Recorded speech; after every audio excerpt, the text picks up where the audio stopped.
This episode of the Stephen King Movie Club is brought to you by Stephen King's newest movie, Bag of Bones.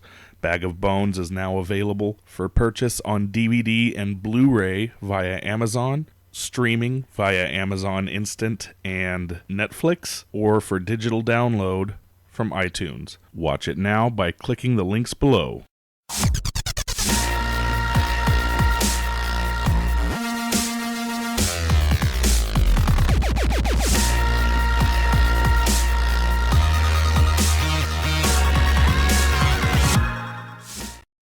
Welcome to another episode of the Stephen King Movie Club. I'm Matt, and once again I will be getting you through this episode. I want to remind you to take a second to check into the Stephen King Fancast on Get Glue by hitting the link in the description below and helping me spread the word about our blog and about this show. So this episode has to do with Stephen King's Desperation. And the story starts off with a couple that are currently making a trek across the country. They're pulled over by a cop, Collie and Trajan, that informs them that they are actually missing their rear license plate. He tells them to pull the one off the front and put it on the back.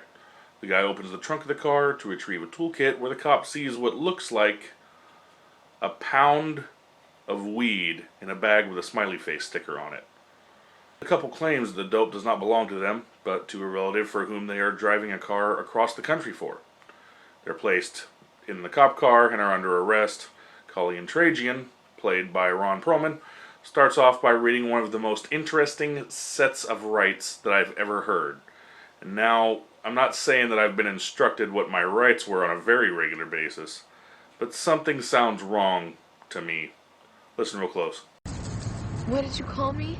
I'm arresting you for possession of marijuana with intent to sell. You can't be serious. You have the right to remain silent. If you choose to not be silent, everything you say can be held against you in a court of law. You have the right to an attorney. I am going to kill you. If you cannot afford an attorney, one will be provided for you. Do you understand your rights as I have explained them to you? One of these things is not like the other thing. That's right, Cookie Monster. When did you get on this show? Well, if you guess the right answer, then you will understand why I think their reaction is the worst reaction to being given this faulty set of rights by some crazy hellboy. Did you see what I did there? Stop it! Right now. What, Ron Perlman? You didn't like it either. That has to be why you laid into them with the lamest grouping of insults ever. Here, check it out. Do you understand your rights? Just act normally. I don't think he understands what he just said. Do you understand your rights? Do you or not? Answer me, you smart aleck, blue state unisex swingles. Do you or not? Do you or not? Yes, we understand. Please, just watch the road. I don't mean to speak ill of Ron Perlman. This was a made-for-TV movie. He couldn't exactly let out a string of curses at them. Actually, if you consider the fact that his scary rant had to be TV-friendly, it's actually quite witty. It just seems like more of an I'm a pithy hipster type of insult, rather than a I'm filled with the rage and torment of an ancient and undying god of evil type of insult.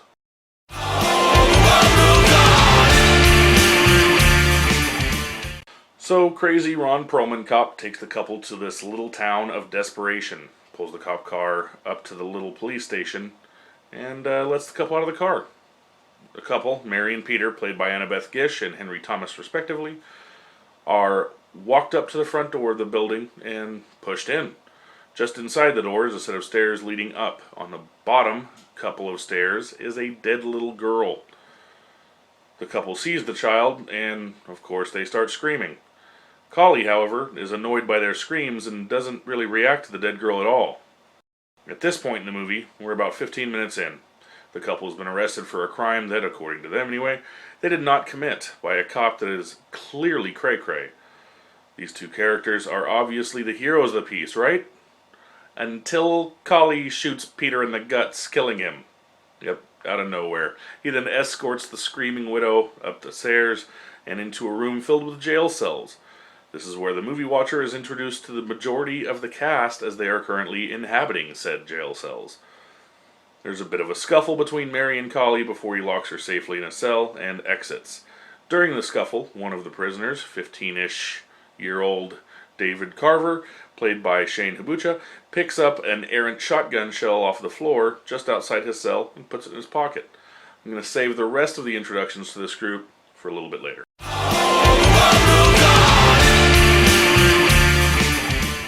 Now we're shown a U-Haul truck moving along what looks to be the same stretch of road that we were just on.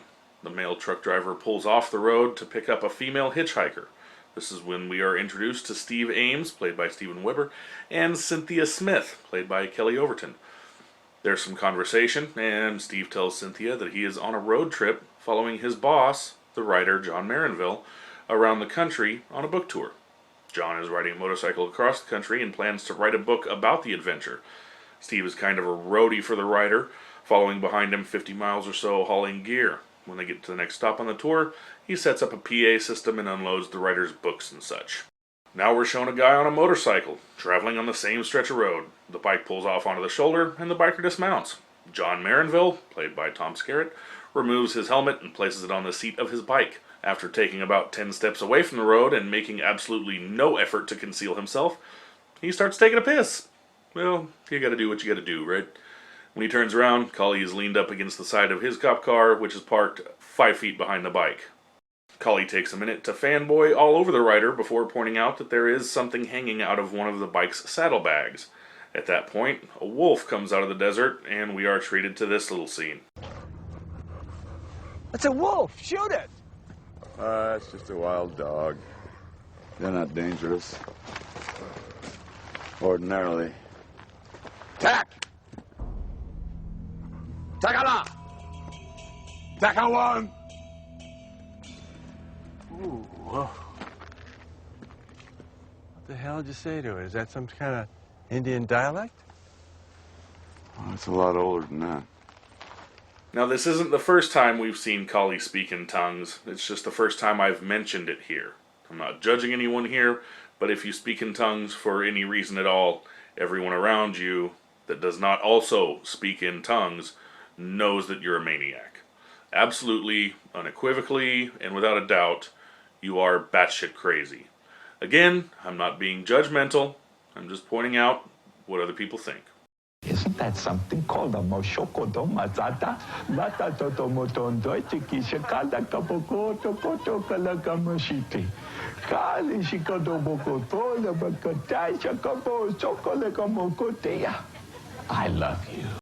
Luckily, Steve manages to pick up a landmark in the jumbled phone call, and the pair slow down when they see that landmark. Their reduced speed allows them to see a reflection off of one of the bike's side mirrors, and they decide to head to the nearest town on the map and report their findings to the authorities. The cop goes over to the saddlebag and starts fixing the saddlebag for him. Then the cop pulls out a very familiar bag of weed from said saddlebag. Now obviously, the cop has planted it, and the writer says as much and is treated to a beatdown and thrown in the back of the cop car. While the cop is hiding the bike a little way off the road, the writer fishes into his pocket and extracts a cell phone that he uses to call his roadie. The connection is bad, however, and Steve manages to only get little bits and pieces before the call is dropped. The cop gets into the car and pulls away. The nearest town is Desperation. Collie takes John back to the jail and tosses him in with the rest of the clan. After what seems to be a short doze, Collie takes one of the prisoners, Ellen, and leaves after setting a dog to guard the rest of the bunch.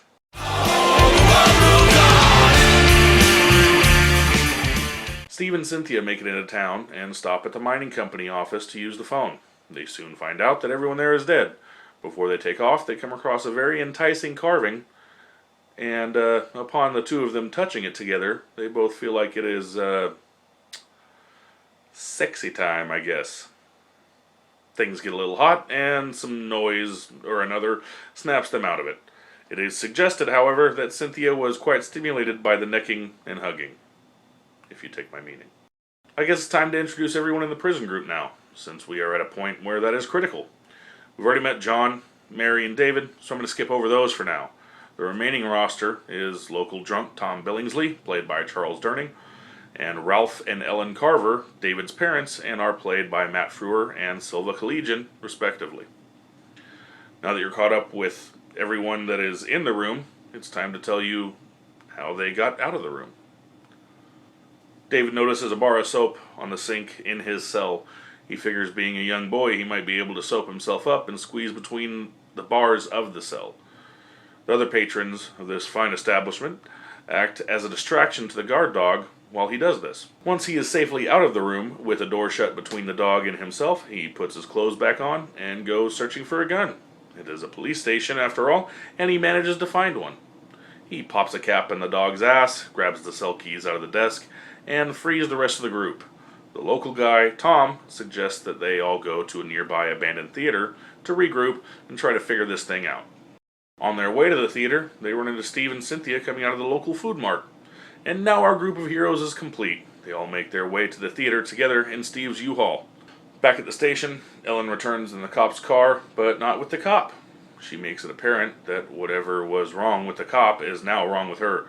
She sees that the prisoners are gone and holds up a strange carving and says a crazy chant, and a bunch of spiders show up and swarm around a picture of the theater that happens to be hanging on the wall nearby. Our ragtag group back at the theater are all chatting each other up about what they think this thing could be when Tom announces he needs a potty break and heads off for the bathroom. While he's there, a mountain lion, or some other such large wild cat, jumps through a closed window and attacks him.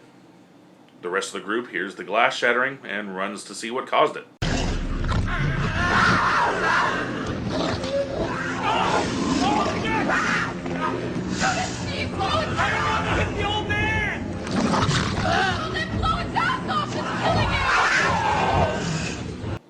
I don't know about you, but it sounded to me like Cynthia just said, "Shoot its knees, blow its head off," which really made me laugh a lot. But I wasn't going to argue, because she is awfully good looking. But the wife pointed out that she was probably saying, "Shoot it, Steve, blow its head off," which is more likely. I'll let you be the judge, but I want it to be known that I prefer the other way.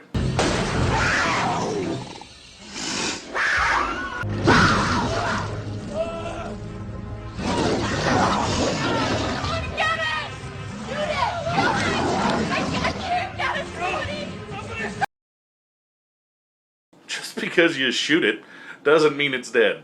This also made me chuckle. He shoots the damn thing, and it comes after him, and he has the nerve to look surprised. I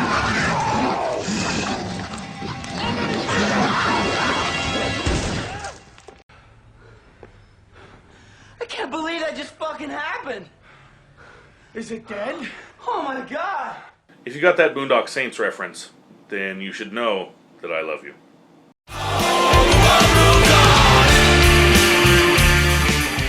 At this point, Ralph notices that David is not with the rest of the group. They take off to find the missing boy and leave Mary to assist Tom with either dying or getting better. They find David in the theater editing booth, where he just learned the backstory to this whole thing by looking into the editing machine and seeing a vision of the past that was apparently sent to him by God. They go check on Tom and Mary and find Tom dead and Mary gone. While searching for David, Ellen showed up and pulled Mary through the window. They had a fight and Ellen won, dragging Mary away. If rather than a fight, there was a contest in which it was decided whose ass looked the best during the fight, Mary would have won that fight. Before going to look for Mary, David wants to sit everyone down and tell them of his godly vision.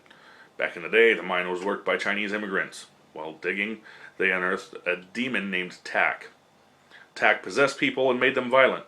A lot of killing started happening, so the two Chinese men closest to the entrance of the mine, seeing what was going on, caused a cave-in. They ran out of there in time to save their own lives.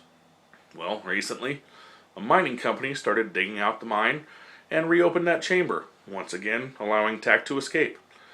It took over some people, including Collie, and is currently in Ellen. So David, being the one that had the vision, is now attempting to shove God down everyone's throat and is going to tell them what the rest of them need to do to save themselves. Mary awakes to find herself in a room filled with snakes and spiders, not to mention tons of other creepy crawlies, and escapes the room. As she's making her way around the building, she spots Ellen away from the cop car. Ellen sees her as well, and there's a race to the car. Mary wins and drives away. Ellen latches onto the back of the car. Mary shakes her off, nearly killing Ellen's body with Tak still in it. Tack summons a vulture and takes up space in the vulture's body for a bit. At first, John was resistant to David's ideas, and then decided to go along. So now, this group is on its way up to the mine shaft when they run into Mary. They catch each other up on happenings and set off for the mine, hoping to find something helpful on the way, and they do. They raid an explosive shed and grab up some good stuff.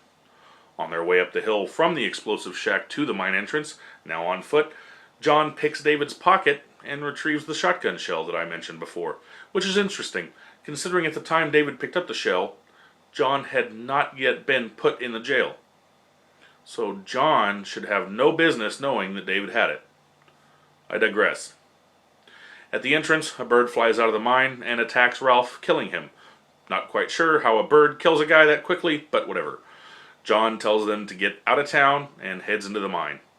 At the end of the mine shaft is a deep hole, and at the bottom is Tack.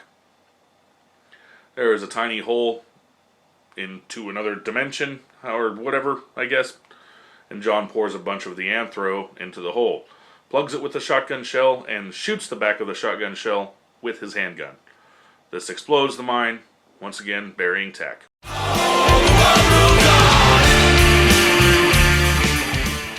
I'm not a big fan of this movie at all. I mentioned some of the religious stuff, but there is a lot more where that came from, and I am not really a big fan of religion. I do recognize that that is a personal bias of my own, so it might go differently for you. If so, good. This might be your thing. And it is, however, not mine.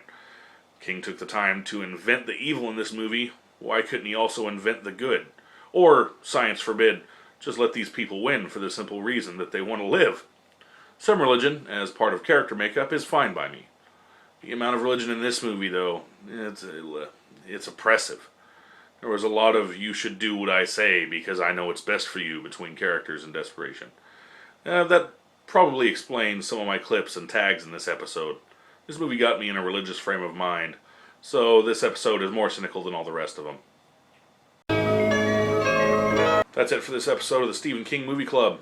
Check out the YouTube playlists that I've set up if you want more video content like trailers for Stephen King movies, entire Stephen King movies, more episodes of the Movie Club, or general Stephen King geekery.